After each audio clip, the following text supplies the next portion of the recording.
Assalamualaikum warahmatullahi wabarakatuh. Selamat pagi. Materi PPKN hari ini adalah perkembangan iptek di Indonesia. Perkembangan teknologi di Indonesia sebelum abad ke-20. Iptek di Indonesia cenderung berkembang sesuai dengan kebutuhan sehari-hari. Dari pertanian, nenek moyang Indonesia menciptakan sistem terasering yang baik sehingga irigasi di sawah dapat berjalan dengan lancar. Sistem terasering ini diperkirakan telah hadir sejak abad ke-11. Contoh sistem terasering terbaik ada di Bali.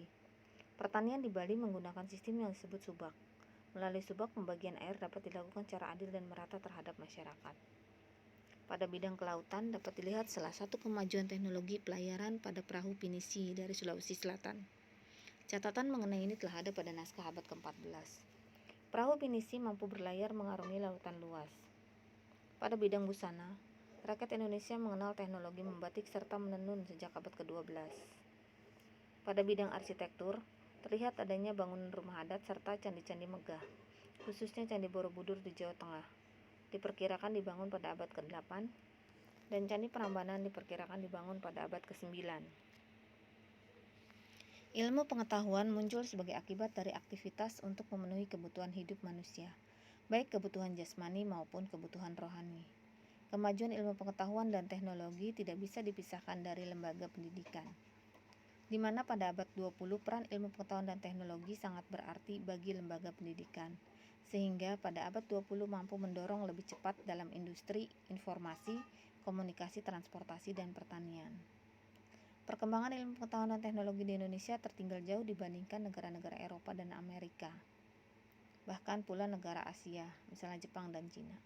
Hal ini disebabkan karena masih terbatasnya orang Indonesia yang mendapat pendidikan barat, terutama pendidikan tinggi. Yang kedua, kurangnya keinginan dari pemerintah maupun perusahaan swasta yang ada di Indonesia untuk melakukan alih teknologi. Yang ketiga, tidak adanya inovasi teknologi yang berarti di dalam masyarakat Indonesia itu sendiri. Ilmu pengetahuan dan teknologi di Indonesia mulai berkembang, di mana ditandai dengan adanya perguruan tinggi dan pusat-pusat penelitian seperti Lembaga Ilmu Pengetahuan atau LIPI dan juga Badan Pengkajian dan Penerapan Teknologi atau BPPT. Perkembangan teknologi di Indonesia pada abad ke-20 dan setelahnya.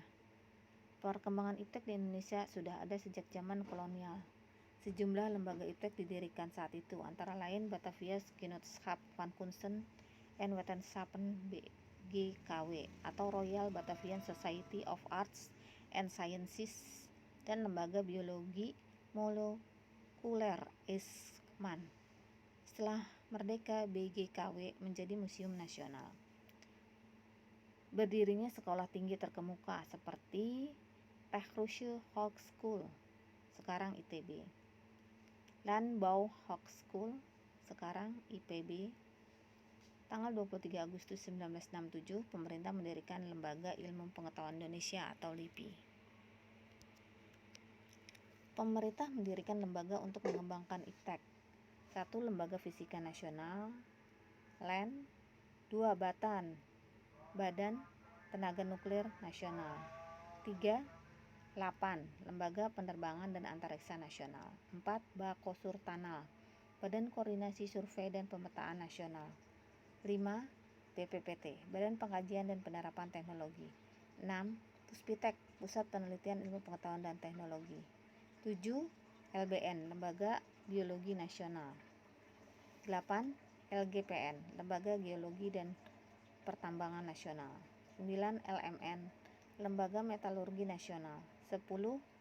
LON, Lembaga Oseanologi Nasional. Dalam bidang komunikasi, pemerintah Indonesia membeli satelit domestik Palapa atau SKSD Palapa sejak tahun 1975. Lembaga siaran radio dan televisi mengalami perkembangan sejak kemerdekaan Indonesia. Salah satu perkembangan teknologi pesawat terbang pada tanggal 16 Desember 1961 didirikan Lembaga Persiapan Industri Penerbangan atau LAPIP sebagai perintis industri penerbangan. LAPIP kemudian menjadi BUMN setelah tanggal 26 April 1976 didirikan industri pesawat terbang Nurtanio dengan Direktur Utama Profesor Dr. Ing B.J. Habibie. IPTN berubah nama menjadi PT Dirgantara Indonesia yang memproduksi berbagai jenis pesawat, helikopter, senjata, serta servis mesin pesawat. Pesawat hasil PT Dirgantara Indonesia antara lain CN-235, pesawat kelas menengah yang telah mengudara sejak tahun 1988. Pesawat ini juga digunakan oleh Angkatan Udara berbagai negara seperti Spanyol, Turki, dan Malaysia. PT Dirgantara Indonesia juga mengembangkan pesawat N219